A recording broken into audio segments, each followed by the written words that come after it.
Will a new Prime Minister solve the crisis in Armenia? The election of a replacement follows an outpouring of anger by protesters. The opposition is promising change and an end to corruption. What's the expected fallout in the former Republic of the Soviet Union? This is Inside Story.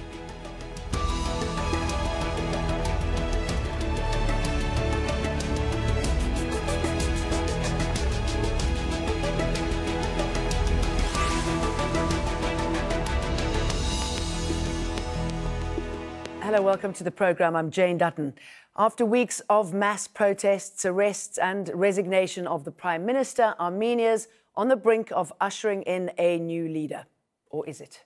Opposition leader Nikol Pashinyan became the sole candidate after Monday's deadline passed without any other candidates registering. The ruling Republican Party refused to name a candidate after the ousting of their long-time leader, Prime Minister and former President Serzh Sargsyan. The Republicans have dominated Armenian politics since 1999, but it's not guaranteed opposition leader Pashinyan will become Prime Minister. Parliament could seek to halt his bid, and he'll need votes from some Republican Party deputies to win the majority he needs. Opposition leader Nikol Pashinyan has been facing questions about his vision of Armenia's future. Armenia should eradicate the 30% poverty that is the most shameful thing. There should be no poverty in Armenia, but that should be achieved not through charity, but through putting people's best abilities to use. I want to underscore that this movement is about the victory of the citizen. Our primary mission is to organize free and fair elections in Armenia, the absence of which, since the 1990s, is at the base of the situation we're in now. Before we get to our guests, let's take a look at how we got here. It's a month since Nikol Pashinyan announced his My Step protest against government corruption. On April the 13th, weeks of protest began when thousands of supporters joined him in the capital, Yerevan. On April the 17th, Serzh Sargsyan was appointed Prime Minister just 8 days after ending 10 years in power as president. After talks with Sargsyan collapsed within minutes, Pashinyan was detained on April the 22nd. He was released the following day when Sargsyan resigned as Prime Minister, declaring he was wrong and protesters were against him. On April the 29th, the ruling party refused to choose a candidate to challenge the opposition leader. And that's where we are now. Let's get the thoughts of our guests. Now in Yerevan, Tevan Poghosyan, President of International Centre for Human Development. In London, Lillet Givaudan, she's a Russian Caucasus analyst and country risk analyst at IHS Markit. She's also a former attaché, Armenian Ministry of Foreign Affairs. And in Yerevan as well, via Skype, Maria Tsotsyan, editor-in-chief of EVN Report. That's an online news magazine, I should imagine, for everybody. It's a rather tense time right now. Tevan Poghosyan, how important is this vote? How important is this moment?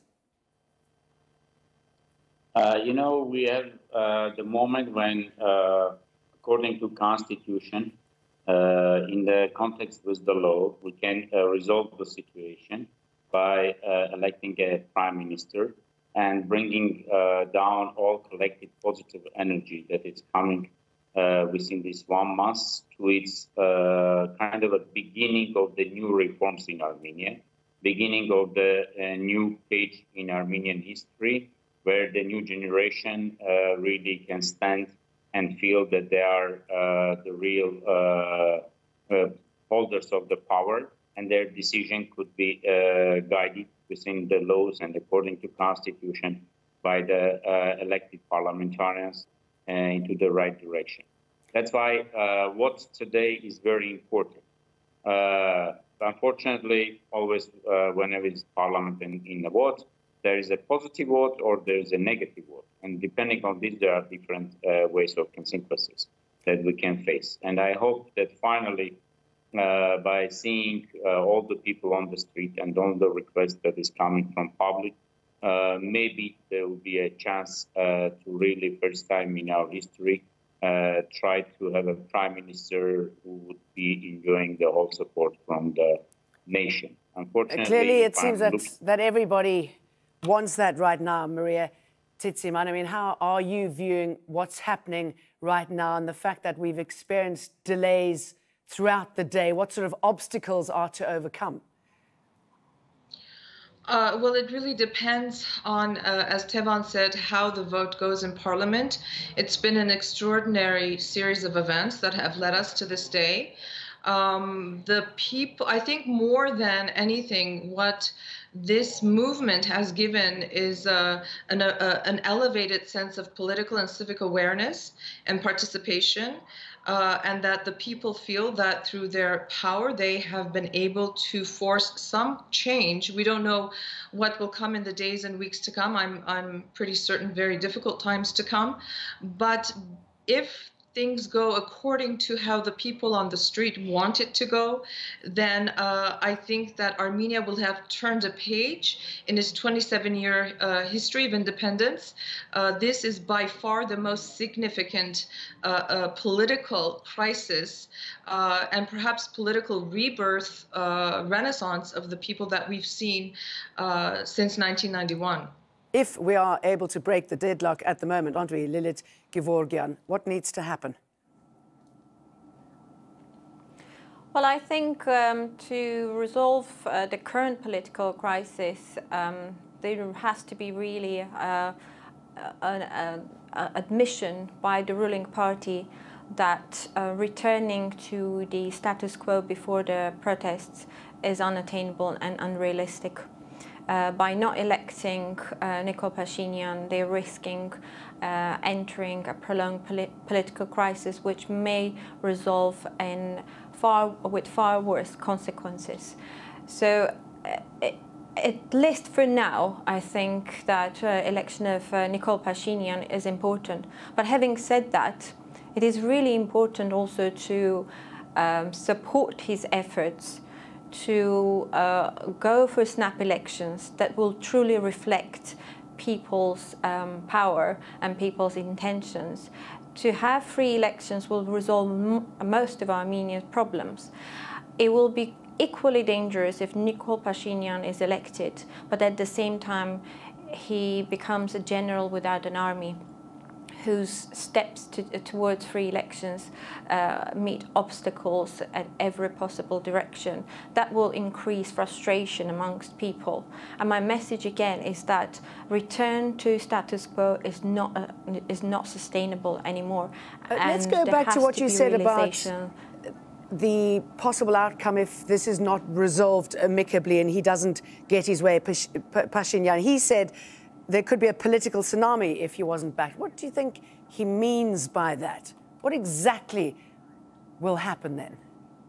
I'm not sure exactly what will happen, but monitoring the statements from the movement leaders, I'd say that they will continue with civil disobedience, trying to surround and perhaps paralyze the government bodies, agencies, ministries, so effectively continuing the same tactics. However, this might be considered as chaotic and potentially dangerous for the functioning of the state, and it could be interpreted that way by the authorities and eventually lead to clashes, to violence that the movement, that the peaceful movement had been trying to avoid for so long and so successfully, and that would be quite bad outcome for the entire country.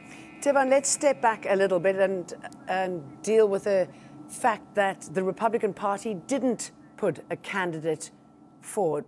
Is this an admission that they'd been playing it badly? Did they feel that this would push the peace process forward? What's the thinking there? I think this was a matter of one day, some changes in the decision. Because the moment when they said that they are not going with any candidate, it's brought up some kind of a good attitude or feeling that the public reached something by all peaceful means. And that means that there is no need to use guns and arms to reach anything, and even peacefully you can reach the change. But the whole discussions in the parliament today I think, going not in a nice direction. And this is the problem where I think even Mr. Pashinyan used the logic of saying that political tsunami. What do you mean it's not going in a nice direction? What exactly does that mean? Because when I'm hearing the whole speeches and asked questions, I understand that the results as of this moment would be not electing Pashinyan, and this would really put the end to the point where people would start to think that by all these peaceful protests, even change is not coming. Hence, they need to look for another way, because all this was possible. Okay, the point that yeah. All right, Maria, what do you think is going on there if he is not getting the support, if the Republicans hadn't put forward a candidate? What sort of game is being played at the moment, and who's trying to appease who here? Okay, just a couple of observations.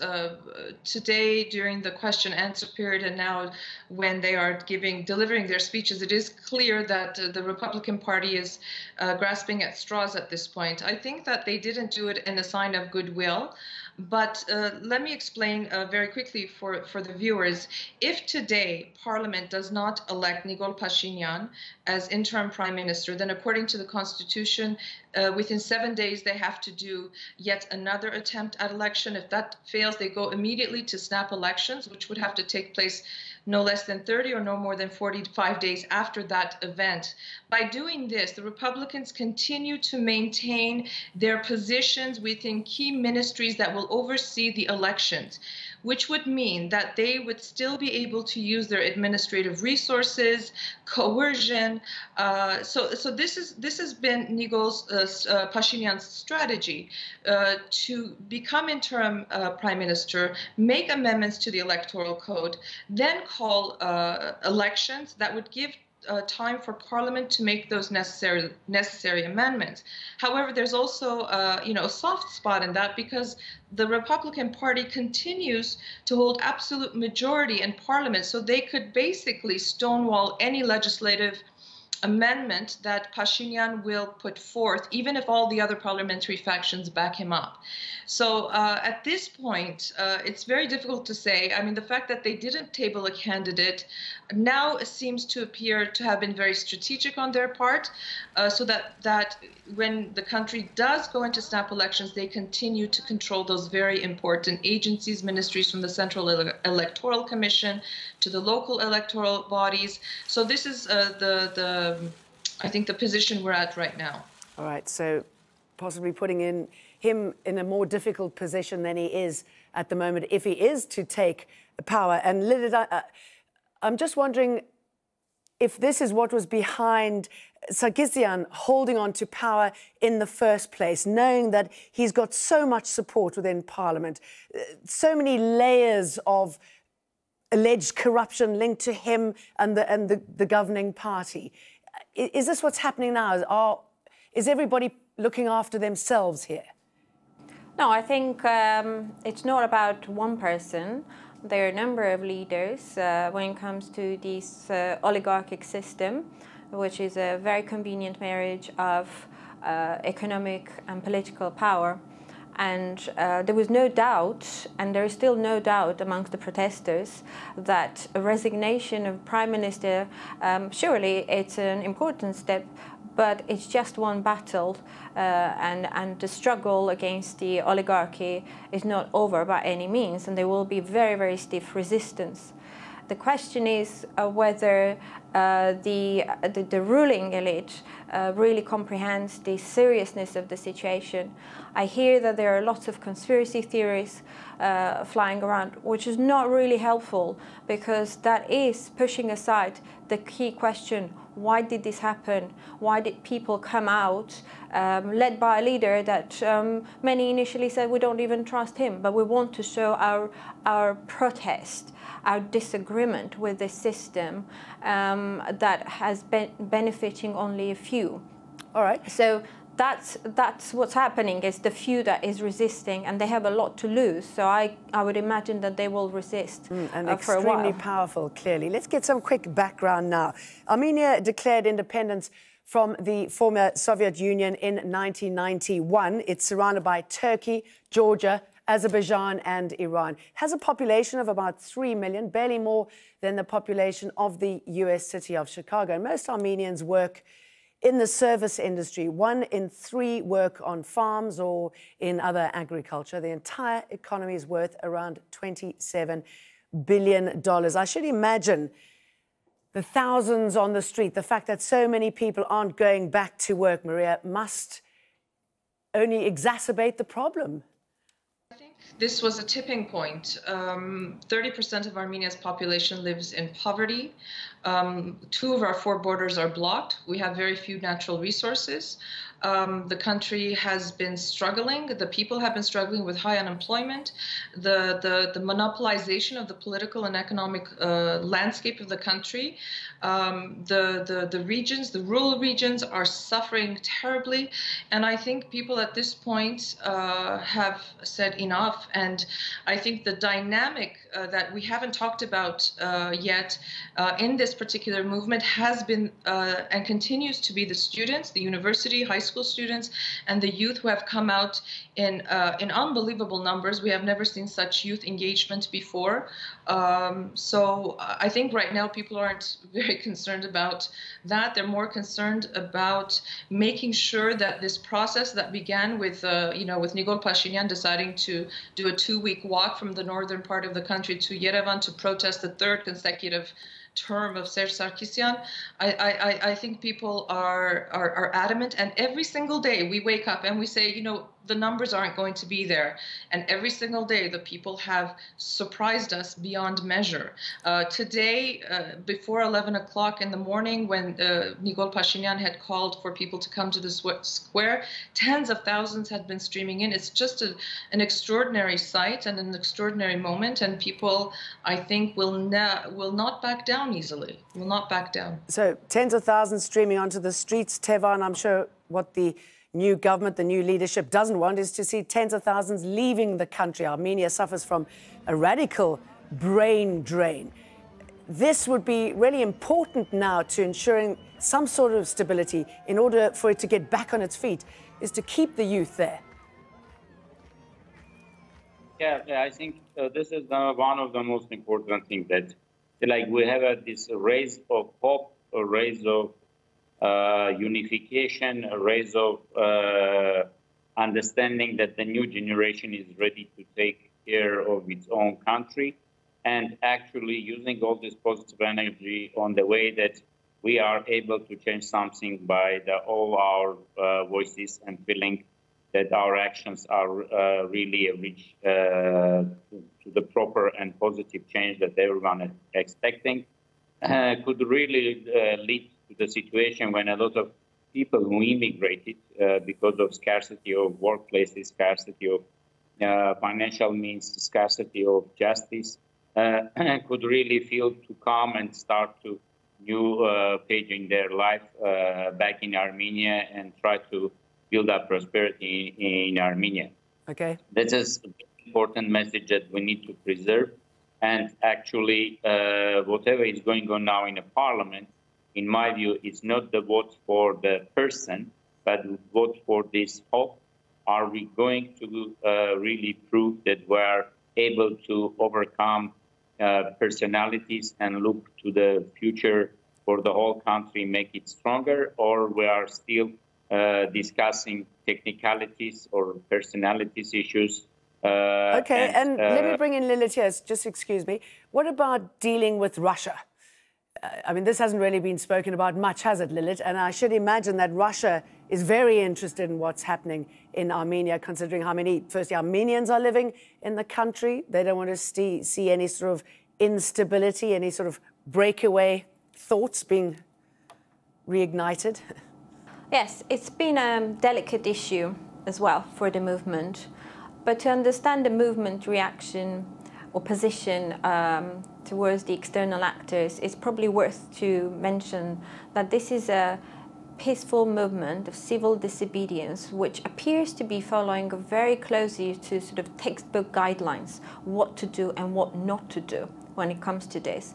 You see sort of the symbolics, the messaging, the sort of very narrow focus on the next step, the decentralized nature of it. And one element of this sort of textbook approach to this sort of movement is to leave foreign policy aside, to leave external institutions and states aside. And I think that's why it has been also quite successful in the sense that it has cleverly avoided any labels such as color revolution or anything that is pro-Western or anti-Russian and so forth. And amazingly, when the Prime Minister resigned, both the West and Russia sort of cheered for the peaceful transition of power, or the beginning of it. However, what I'm also noticing is significant nervousness coming from, at least from Russian media, where the message is not very clear. So whilst they abstained from any criticism in the beginning, when it was the process of Serzh Sargsyan's downfall, however, immediately after that, you could see that there was an attempt to inject color into this revolution, and ironically from the Russian media. Okay, sorry. For Armenia... Can I bring Maria in here? I mean, I should imagine that this is an important time for Russia, considering who might come into power next after the snap elections, if that's where we end up, considering the ties that the two countries have. I mean, I know Armenia doesn't have much wriggle room, considering it's surrounded by enemies and it's landlocked. This is true, and while Nikol Pashinyan throughout this movement has been very careful about making statements in terms of Armenia's foreign policy or external, geopolitical considerations, he has now, in the past week, very, forcefully and many times has said that he does not believe that Armenia should leave the Eurasian Economic Union, that Russia is a strategic partner of Armenia, and that he continues, he believes he will continue to progress with that kind of foreign policy that has been in place, because Armenia really does not have many choices in this regard, whether it's in terms of economic, military, strategic relations with Russia.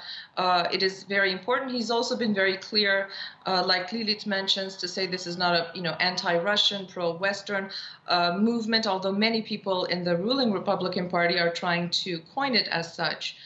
So he's been very careful in his messaging, especially when it comes to those kinds of agreements that Armenia has already, obligations that Armenia already has with Russia.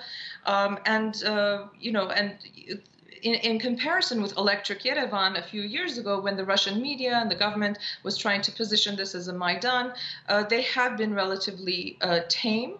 I haven't been able to follow the last couple of days, the Russian media, but in general, they have said that this is a domestic issue.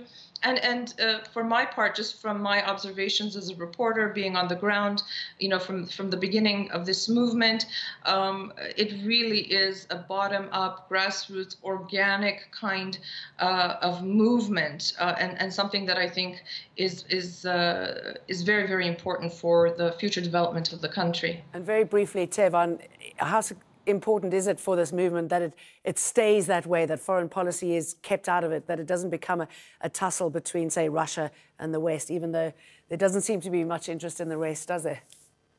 Yeah, I think Nikol Pashinyan has perfectly understand that one of the image of the country is continuation of all the responsibilities internationally that they had, and nothing is possible to change in one day. And perfectly, he's mentioned that there's no geopolitical any context in this movement. And that's why he's been very clear in his messaging that I'm not going to change anything. Everything will remain in its way. Armenia would continue with all its obligations. And issue now is just about to be preparing for the new election. Okay, let's leave it there. I'm afraid we've run out of time. Tevan, Poghosyan, thank you very much. Lillet Givaudan and Maria Tsotsyan. Great to talk to you. And thank you for watching. You can see the program again anytime by visiting our website, aljazeera.com. For further discussion, go to our Facebook page. That's facebook.com/AJ Inside Story. You can also join the conversation on Twitter. Our handle is @AJ Inside Story. From me, Jane Dutton, and the team here. Thanks for watching. Bye for now.